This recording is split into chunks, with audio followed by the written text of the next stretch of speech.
I've said for quite a while that it's my belief that Trump is a Russian shill and that he doesn't have much choice but to be one. In my opinion, since all of Trump's businesses failed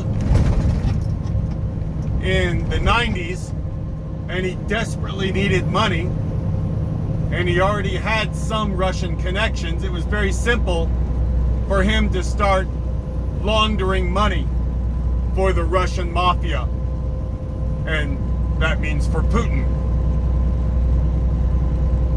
His position to do so was ideal, dealing with very expensive real estate, and he could launder a lot of money through Deutsche Bank by Russian oligarchs guaranteeing his loans through Deutsche Bank.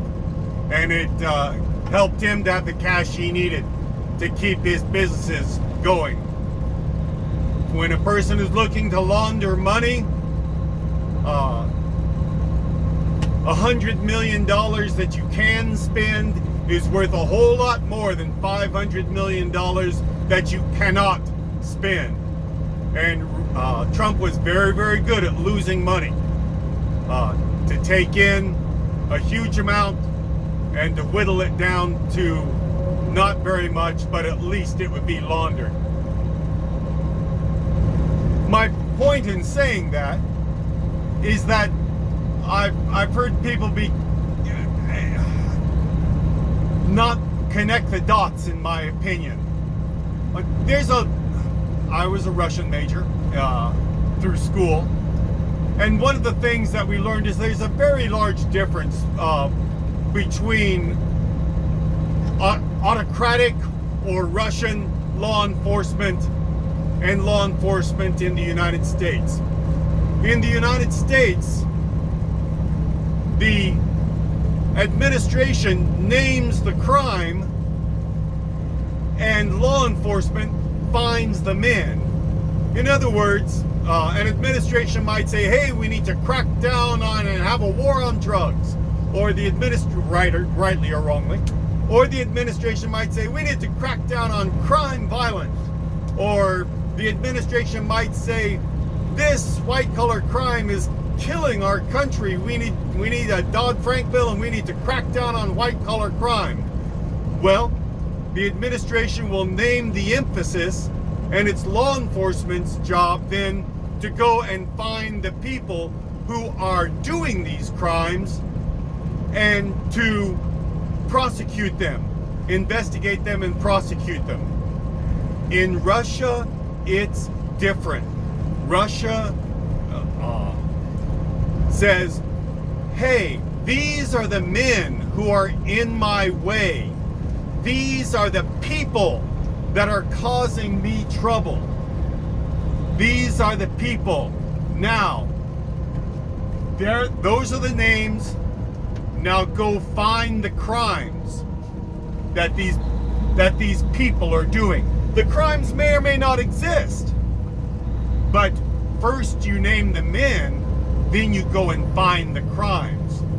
America, name the crimes, find the men. Russia, name the men, find the crimes.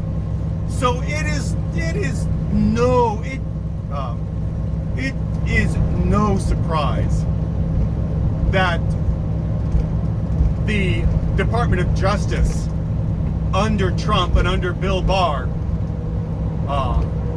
and under Jeff Sessions would name the people in Congress, the Democrats, that are investigating Trump's connections to Russia,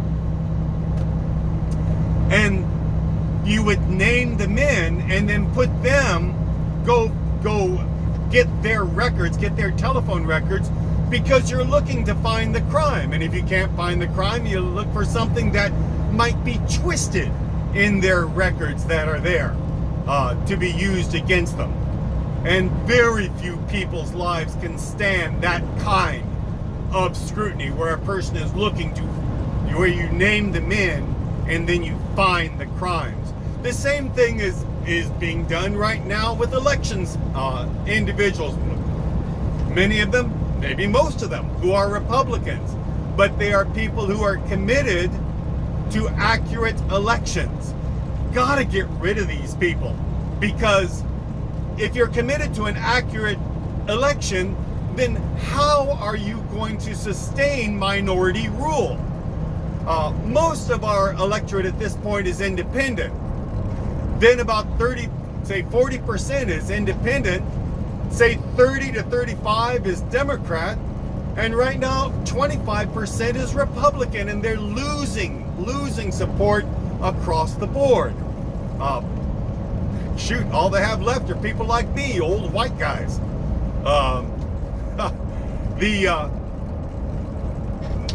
Therefore, you have to get rid of the people who want accurate elections, and they have to be replaced by people who are Trump partisans. That is one reason why Trump's campaigns, Trump's rhetoric has been filled with violence. That is why in Russia, Putin has his group that he calls his Cossacks right now. And they are like the brown shirts that'll go out and bully and threaten and assault individuals who Putin names. And so Trump also has his people that are threatening election workers, that threaten elected leaders, that put targets up for people that Trump does not currently like, that run through the Capitol yelling, lynch, lynch this guy, lynch that guy. They're people that support accurate elections. We have to get rid of those people because they aren't making sure to tell us what we want to hear.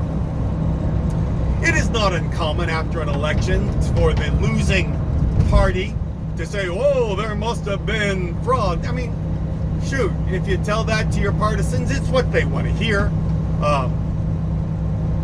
But this encouragement toward violence is very, very Russian.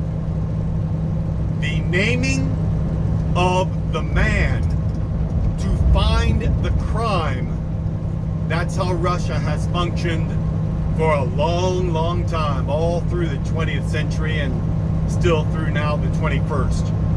And that is what you see in Trump's efforts as president. That is why you see what you want to see, because he is, in my opinion, a Russian shill controlled by Putin, because Putin has all the receipts for all the money laundering that the Trump organization has been doing for Russia for the past 25 years.